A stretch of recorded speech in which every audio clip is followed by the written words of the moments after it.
જય જોહાર, જય આદિવાસી। કેમ છો મિત્રો? વિશેષ આજે એક માહિતીનો વિડીયો બનાવવા જઈ રહ્યો છું, જેની તમને પણ બધાને ખબર જ હશે। આવનારી તારીખ 9 ઓગસ્ટ એટલે કે આદિવાસીઓ માટે ગર્વનો દિવસ, આદિવાસીઓની હક અધિકાર અને આદિવાસીઓના અંદર જાગૃતતા ફેલાવવાનો દિવસ એટલે કે વિશ્વ આદિવાસી દિવસ, જે દર વર્ષે સમગ્ર દેશમાં જ નહીં પણ સમગ્ર વિશ્વમાં આદિવાસીઓ દ્વારા અલગ અલગ રીતે ઉજવવામાં આવે છે। તો આપણા ઉમરપાડા તાલુકામાં પણ દર વર્ષે ખૂબ જ સરસ આયોજન કરવામાં આવે છે। તેવી જ રીતે આ વર્ષે પણ સુંદર મજાનું આયોજન કરવામાં આવ્યું છે। આપણા ઉમરપાડા તાલુકાના ધારાસભ્ય શ્રી ગણપતભાઈ વસાવા સાહેબ દ્વારા છેલ્લા મને ખબર છે ત્યાં સુધી 15થી પણ વધારે વર્ષોથી વિશ્વ આદિવાસી દિવસની ઉજવણી કરવામાં આવી રહી છે। તેવી જ રીતે આ વર્ષે પણ ખૂબ જ સરસ આયોજન કરવામાં આવ્યું છે।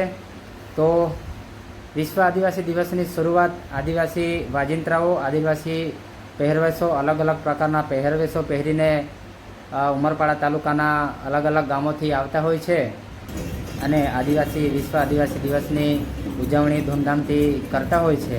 તો તેવી જ રીતે આ વર્ષે પણ આયોજન કરવામાં આવ્યું છે અને સાથે સાથે અલગ અલગ ગામોથી અલગ અલગ આદિવાસીઓ વાજિંત્રાઓ જેમ કે ટૂર છે, આદિવાસી ઢોલ છે, તેમજ અલગ અલગ વાજિંત્રાઓ લઈને પણ આવે છે। તો આ વર્ષે પણ એવું જ આયોજન કરવામાં આવ્યું છે। તેમજ છેલ્લા 3 વર્ષથી ઉમરપાડા તાલુકાના યુવાનોનો એક ગ્રુપ છે, નવનિર્માણ યુવા સંગઠન, એમના દ્વારા પણ આ વખતે ખૂબ જ સરસ આયોજન કરવામાં આવ્યું છે।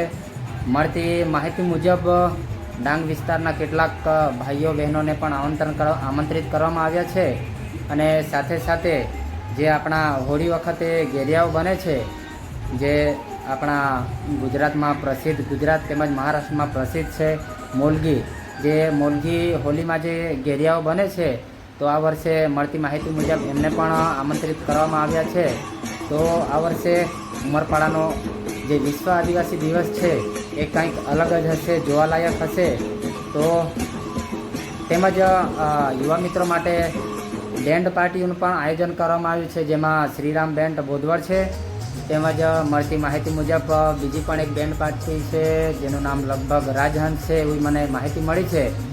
તો આ વિડીયો દ્વારા જેમને પણ માહિતી નહીં હોય તેવા લોકોને મેસેજ પહોંચાડવા માગું છું કે ઉમરપાડા તાલુકાના તેમજ આજુબાજુના ગામના ભાઈઓ બહેનો તેમજ યુવાન મિત્રો જરૂરથી આ વર્ષે ઉમરપાડામાં વિશ્વ આદિવાસી દિવસની ઉજવણીમાં પધારશો અને આદિવાસી દિવસની શોભા વધારશો એવી શુભેચ્છા પાઠવું છું।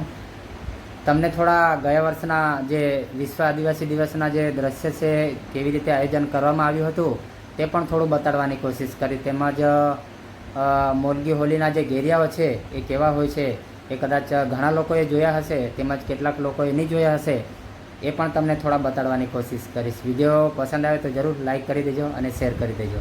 જય જોહાર, જય આદિવાસી।